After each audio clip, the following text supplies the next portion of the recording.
Hello everybody, John here, and today onto the garage we're going to sort out a fuel pump on Sapphire, which is a 1998 Jaguar XK8.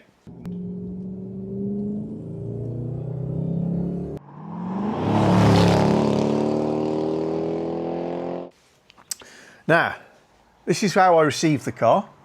So the panel is out in the parcel shelf.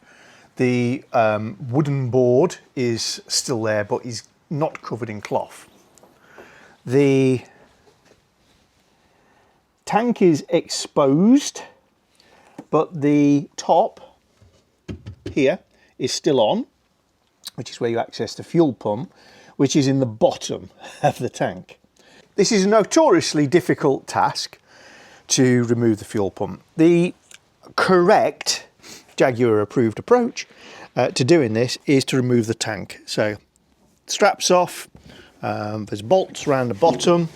Just get rid of that bit of carpet for now. A few other fixings to find, a few pipes off, you've got to release the filler neck, and you've got to disconnect the fuel lines from underneath the car, which is another notoriously difficult thing.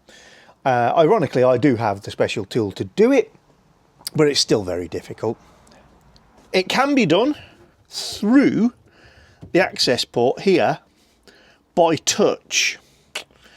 Now, the problem with doing that is you'll do it once if you had to, and I can, and I have. And if you want to see a really good video, go to Projects in the Barn, and Simon will show you that happening on his Jags. You can access it through the hole above, but the hole above is not above the hole in the tank. So when you look straight down, you really can't see anything in. You still end up doing the whole thing by touch, and your elbows, if I look through the window for you, there you go, so you can't really see in. You are doing that sort of thing. So you need a double joint in your arm to do it. You tend to get cut up and claustrophobic because you're working in that area there. So you kind of got three ways of going at it. I'm going to do the fourth because I know I've got to do another fuel pump, and Steele has got the top off his fuel tank. Yeah. But there, in fact, there's the top. That top has been off for over 10 years, and I've stuck my arm in there, and it's disgusting. Corrosion, gunk, oil. That tank's probably got to come out, but I need to be able to see in it first because I don't want to take it out for the sake of it.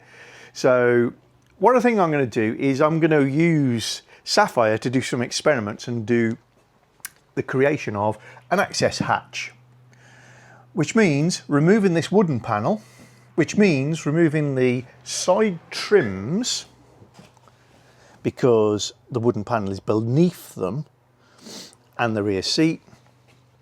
And then I will make this hole line up with the panel below, and then create a repair panel that will bolt in to put it all back to how it was. Now that sounds terribly difficult, but it isn't if you have the right tool. This is the tool I'm thinking of using.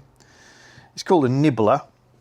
It's a tool which cuts, as its name suggests, by nibbling through metal.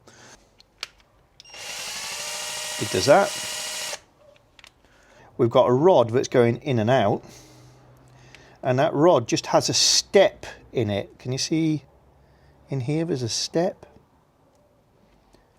And that step is what's doing the cutting or nibbling, and it chews the metal, and it just relies on the fact that this rod is very, very hard, and it nips away at the metal.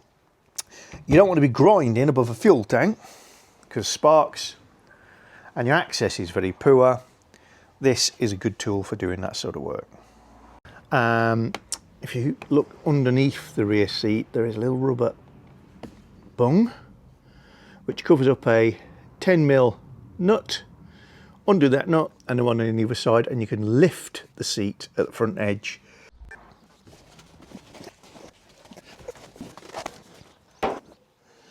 Then you got a couple more 10 mils just in that position, one either side. I think all Jags have a reputation for complexity and all the rest, but they're not difficult to work with. There are specific, very difficult jobs.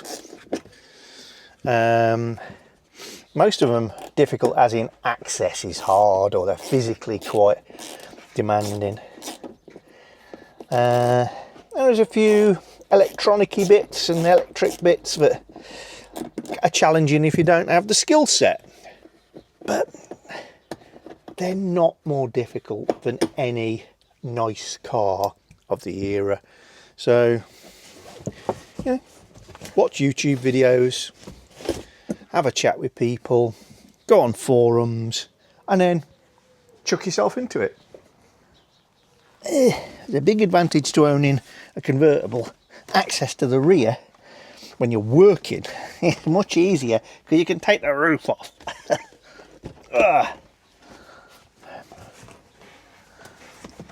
You should be able to just lift the seat back once you've got those two screws out, unhook your seat belts from it, and out it'll come. Next we're going to remove a couple of screws, and then this should be loose, and it remains to be seen if I can wrangle it from underneath this trim panel or if you have to take the trim panels off.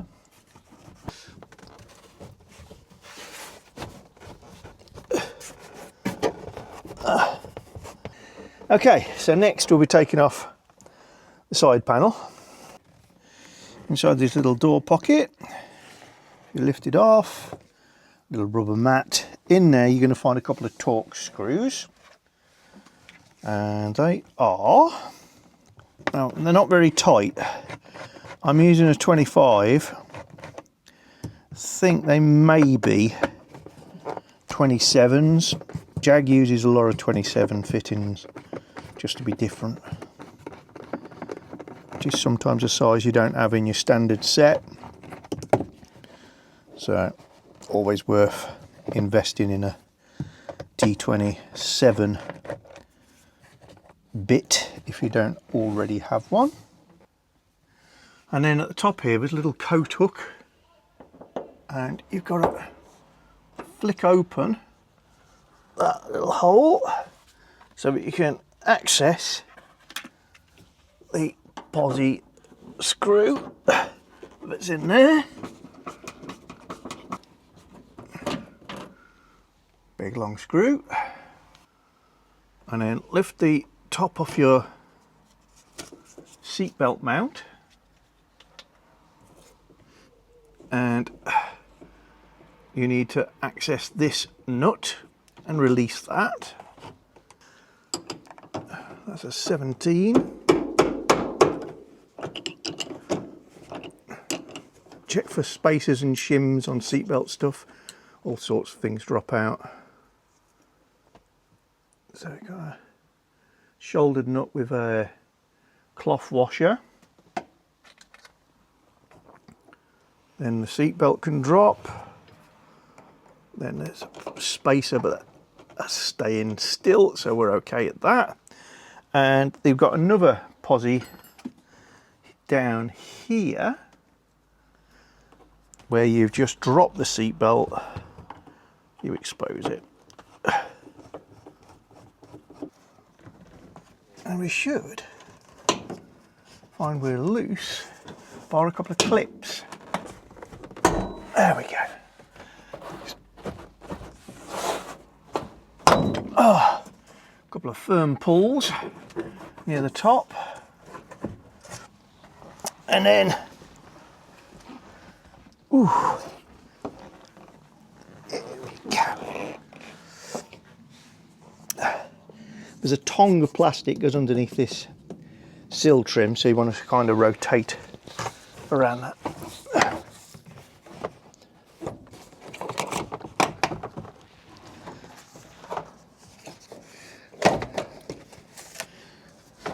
There we go.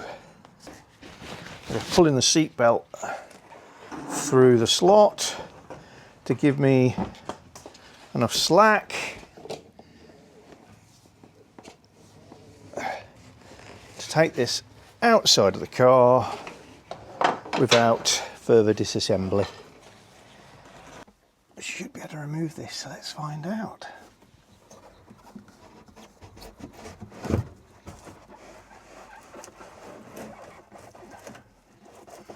Carefully don't collect the wiring on your way out for the heated rear window. There. And the parcel shelf is removed.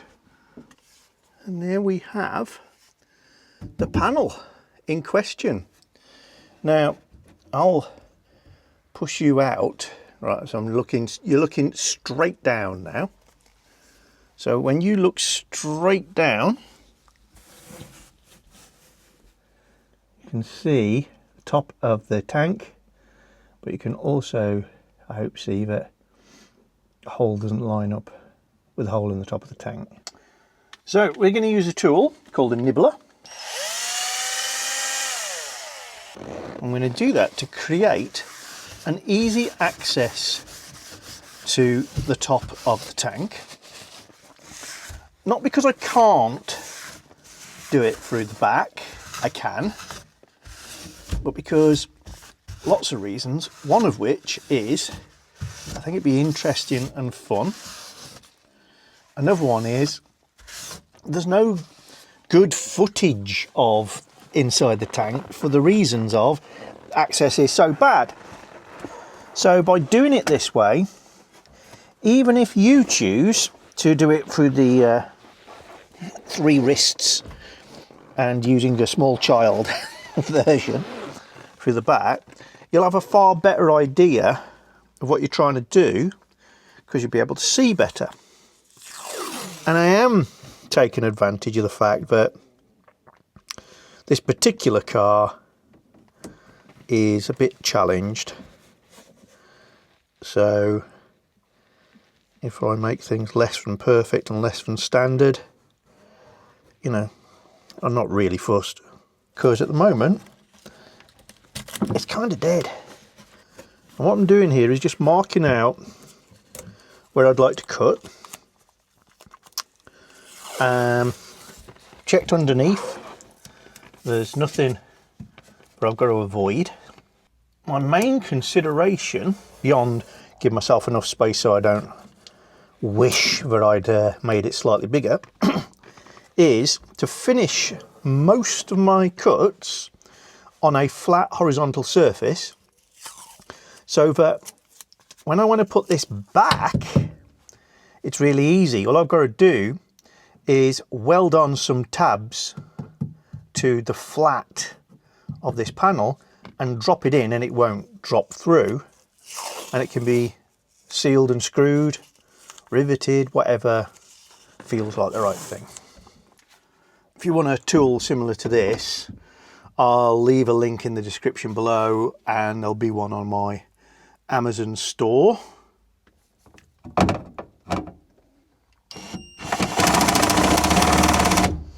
Makes easy work and is relatively spark free.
And there we are.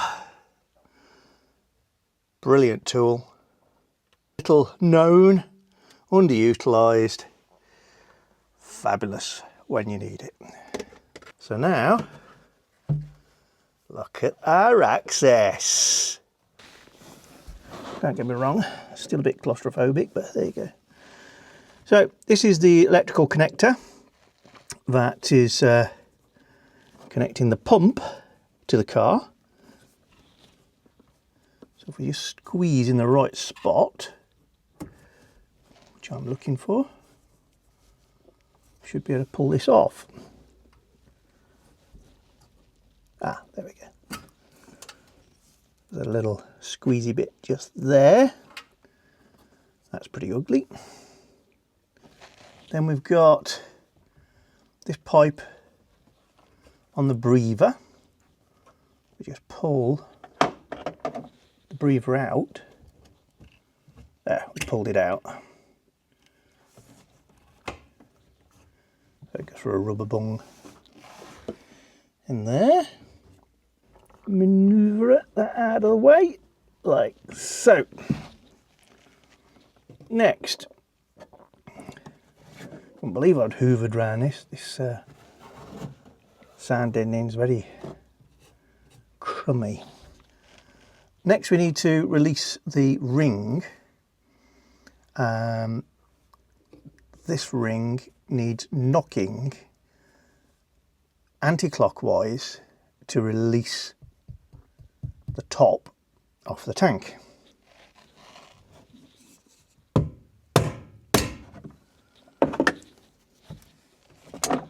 Just like a bayonet clamp, really. So off comes that ring. Then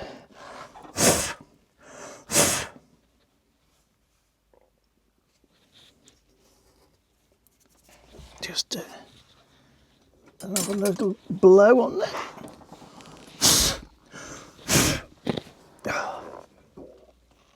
It's one of them, you're going to be fighting an endless battle with old and decaying foam, so I just have to be careful. We can lift the lid off,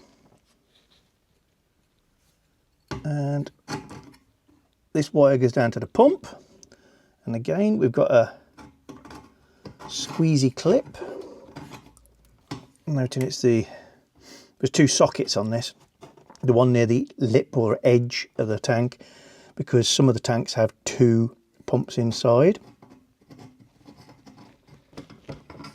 Very fumey, of course, working above the tank, so make sure you're in a reasonably well ventilated area. And it goes without saying, smoking's a bad idea at the best of times. Do not anywhere near this. Okay, so we've got that off. There's a rubber sealing ring. Just going to get that out of the way as well. Just going to bring the vacuum cleaner back.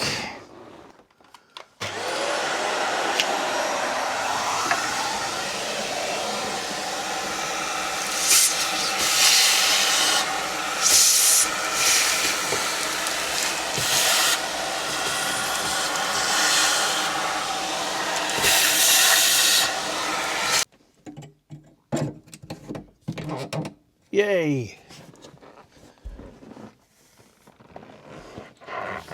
And we can see our pump. I think the pump works, as in, you know, it's not completely 100% dead.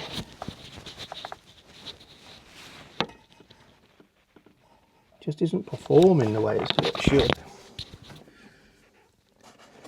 Because if you turn the car over, you'll hear it cough. So it's getting some fuel. I'm wondering if this is the right one.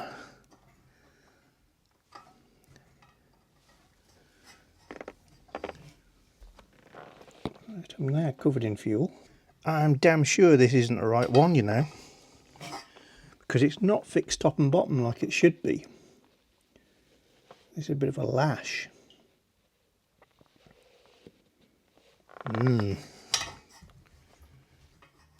So I haven't unbolted anything. I've just unhooked it from a hook, which is not how they're fitted. Right, now what I've got to do next is try and disconnect it from its hose. There.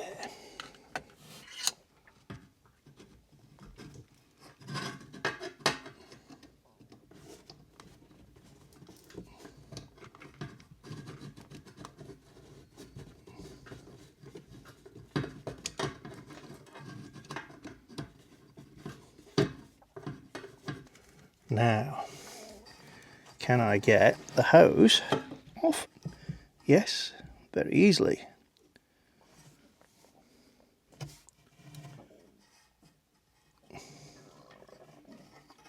And we're out.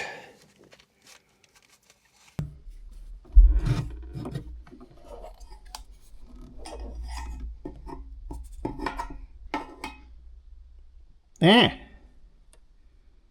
I can see the bottom half of the rubber mounting in the swirl pot, but that should be on the bottom of the pump. The mystery deepens. Right, let me get some spanners. I don't even know if I've got the right size yet. Well, I know I've got plenty of fuel. Could have done with having less. No, that's an 8, too big. 7.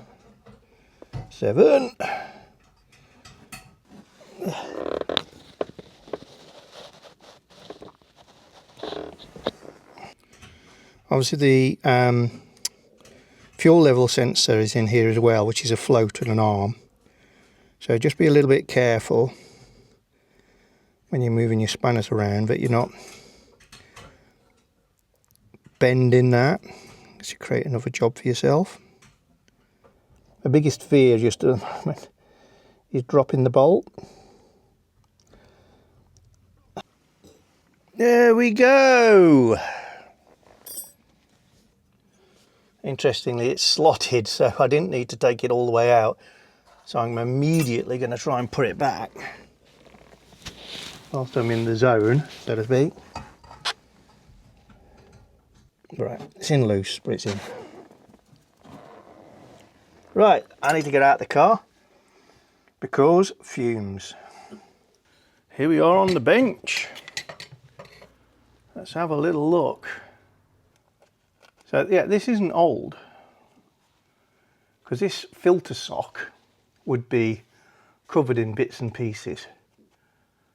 It's got a little supporting structure inside to stop it from collapsing when it sucks, and draws the fuel up through there and then pumps it out through here. This cable tie was around the top and sort of holding this thing on, and this thing was attached to there. That was in the bottom of the fuel tank. That should be there.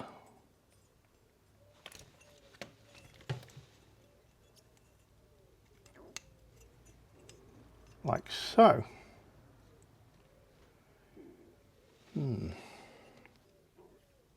I don't recognise the brand. I'm sure it says Beckerman on it.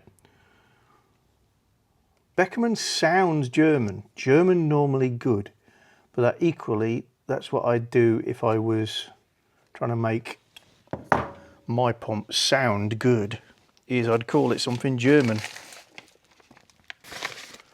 I've got 2 pumps. One I ordered, one I found.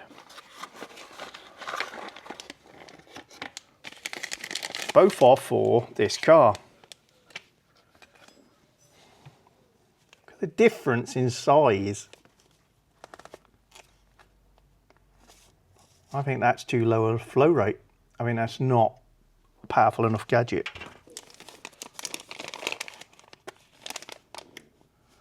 This is a 3 psi pump that I ordered. You can get ones that say they're rated for the XK8 that are 2 psi. And I got another pump. Says fuel pump, included filter, Jaguar XK8, X308, XJR and XK8.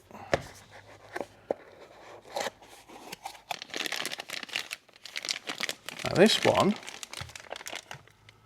has the same form factor as that one.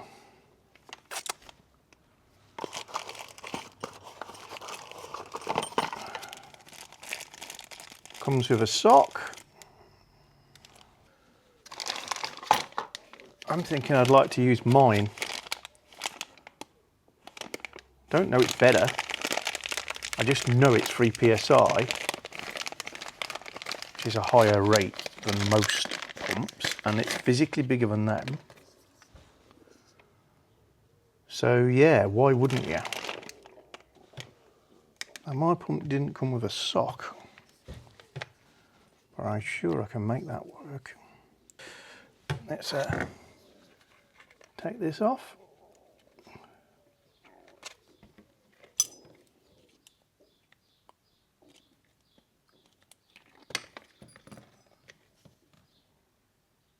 Let's pop it on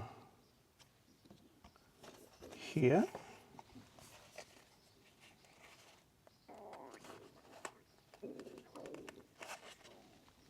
Okay, it's a good fit. I have got another barb clip somewhere, so I'll use that.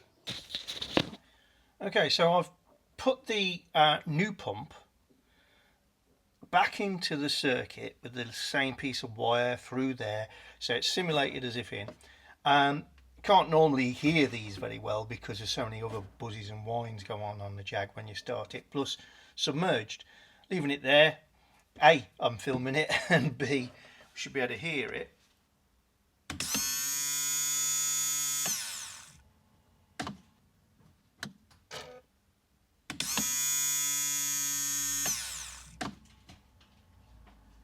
Now let's get the pump that was already in the tank and make that the only difference.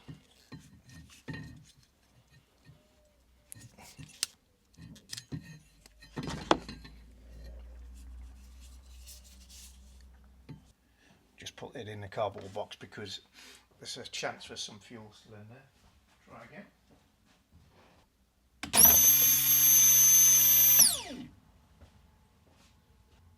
Well, a totally different sound, that's for sure.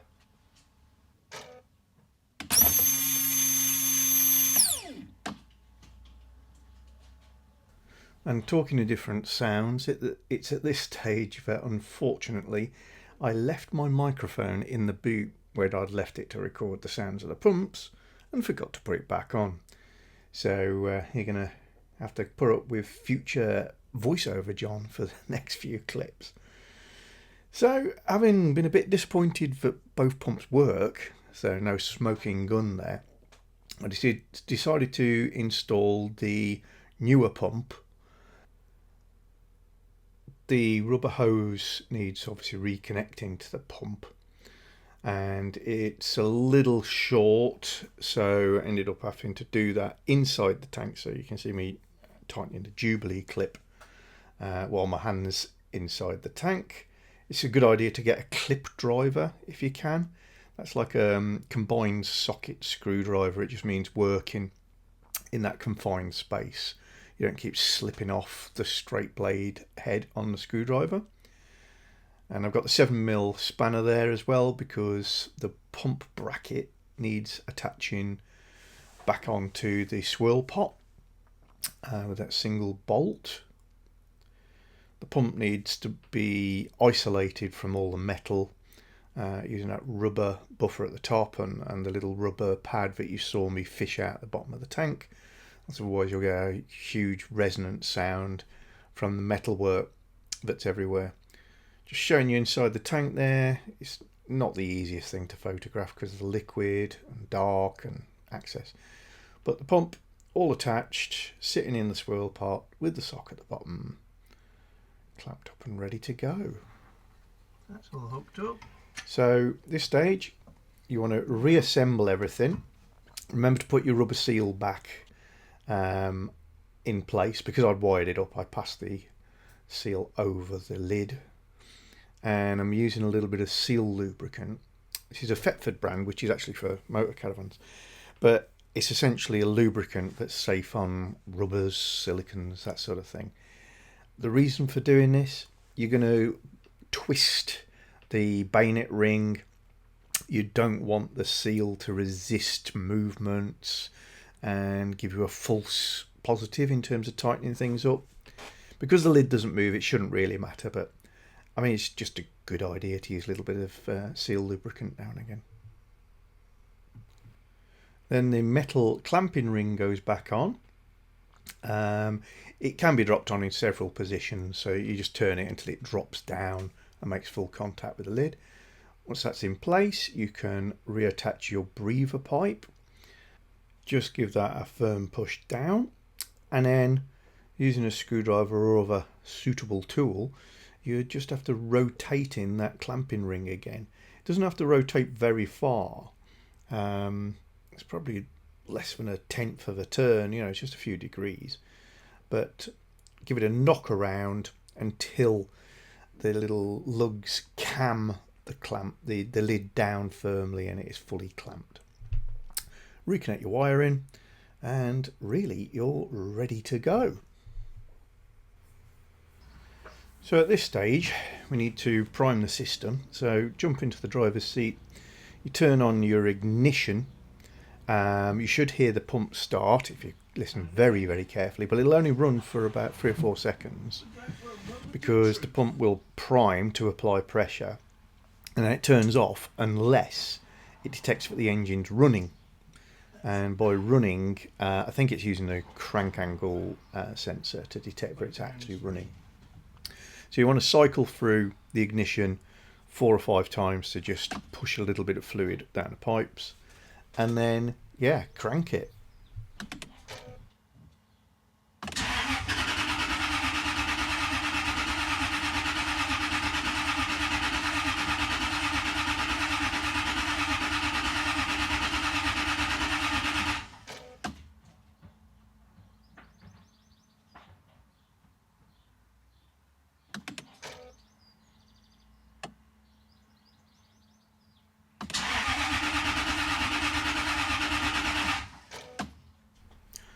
Rather disappointing, as you can imagine. Half a dozen attempts later, we switch from pointless exercises to do a bit of diagnostics. So jump under the bonnet, if you take the engine covers off, and look for a little blue Schrader valve, which is near the front of the left hand bank. This is the fuel pressure valve, so you can check we've got fuel reaching there. Now, it's a good idea to move your head away from the Schrader valve when you do this, but it's exactly the same as a bike tyre pressure valve. If you press the little pip in the middle, then you release pressure, or in this case you should release fuel. Nothing came out, so I don't think I was getting pressure, or if I was, it was bleeding down very, very quickly. So rather a letdown. But on the positive side, it was at this stage I noticed I wasn't wearing a microphone, so normal sound is resumed. Well, that was rather disappointing. No regrets though. Quite enjoyable in a sad way, that's me though. And I am liking this technique, because that's a terrible job to have to do through the gap in the boot, or to do the double bendy arm and use your imagination from inside the car. Now I've got an access hatch which will be removable and secure and everything else, and keep the smells out. I'll make it seal up well. So just use logic here. I haven't got a fuel pressure gauge at the moment. I've always borrowed one when needed, so I will get one. so that we can check the pressure. I don't think there's going to be any though. We know that the pump runs. We also know that it has broken a pump previously. The pump got replaced and it all ran, and then assumed pump failed again. So logic says we should look at what breaks pumps. What breaks pumps is pumping against a restriction, or would at least give the impression of a broken pump. So I'll go fuel filter next. We will check the fuel rail pressure. We can disconnect fuel lines under the bonnet and see if we're getting a flow of fuel.